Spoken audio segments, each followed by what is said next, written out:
A group of teens in Florida thought it would be a great idea to break into an $8 million mansion, throw a party, and film it.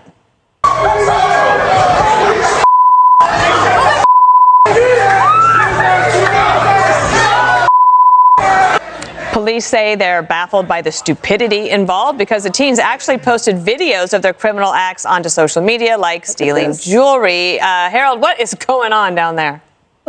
Man, you can't get stupider. I mean, how do you break into someone's home, have a party, film it, and think you're not going to get caught? And at one point, I think some of the sheriff's office is saying people should not just say kids will be kids. I don't ever recall doing this. I mean, Jesse, Jesse,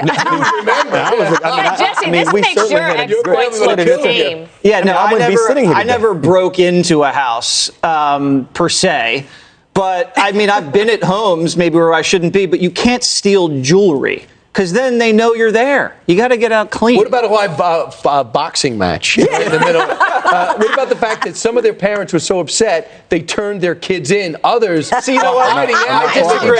I think that's a dumb idea for the parents. No. You don't want to set the precedent where you don't trust your parents. If you can't have parents narking out your own children to the police. Of course you can. Yes. Jesse Jr. is not going to get narked by me. You know what? The next party's at your house when you're gone. $8 million mansion. Here we go. Here we go.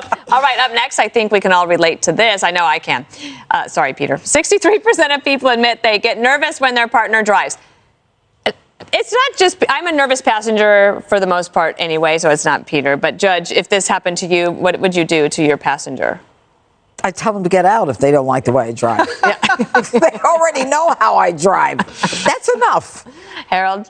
I'm part of the 37%, but my wife is part of the 63%. Of course she is.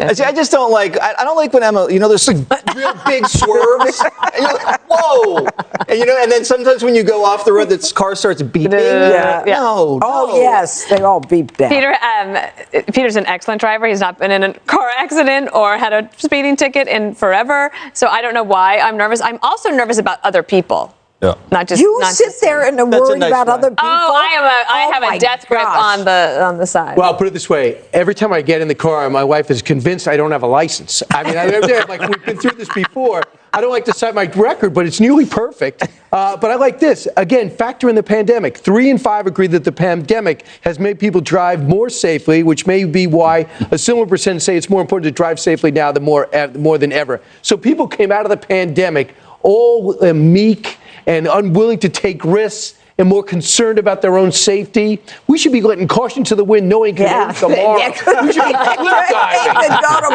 That's why you have airbags. Take some risks. And automatic braking. Which my husband's like, the car's got it. Don't worry about me. Brian has those other drivers you're concerned about. It all comes down to that. Finally, Gen Z and millennial office workers want to ban traditional phone calls because they find them too aggressive and would prefer to use email or social media instead. What about, you got a new employee coming on board, they don't want to get on the phone. What do you say? Well, you have to pre-interview guests over the phone. You can't pre-interview anybody over email because you don't get the verve or the charisma. And so, we will train new employees very, very effectively. Harold, do you like the phone? I like the phone. I'm not surprised by this. It's all of this. It reminds me of the last story. These kids are filming things. I mean, the phones and the social media is more important than people touching and seeing and what I mean, being around someone. Being around someone and understanding them better. So, I mean, I'm not a part of this, and I wish I had their age though. But I'm not there. Why are they so afraid to get on the phone? Well, there's no more interpersonal communication. I mean, you see a family out to dinner at restaurants, they're all on their own phones. I mean, it's crazy. People don't talk to each other I would not allow that. I would not allow it either. Good thing Percy doesn't have a phone. What about you? Like Harold said, it's the least surprising study we've seen in a long time. People don't want confrontation. Why? When you're on the phone, if you disagree with me, I'm going to feel uncomfortable. By the way, you always make me feel uncomfortable because even when you're complimenting me, you're yelling at me, Judge. And it took me a long time to get used to it. Even though I grew up in an Italian family, I should get used to that volume. I know, but you sound it. Yeah, I will say that. But I will say this. It's hard interacting with people. They might be short with you. They might be dismissive of you. That might hurt your feelings. It's very easy to send an email and send it and then decide how you feel about it. And that's part of the interpersonal. And also, no one uses a hard line anymore.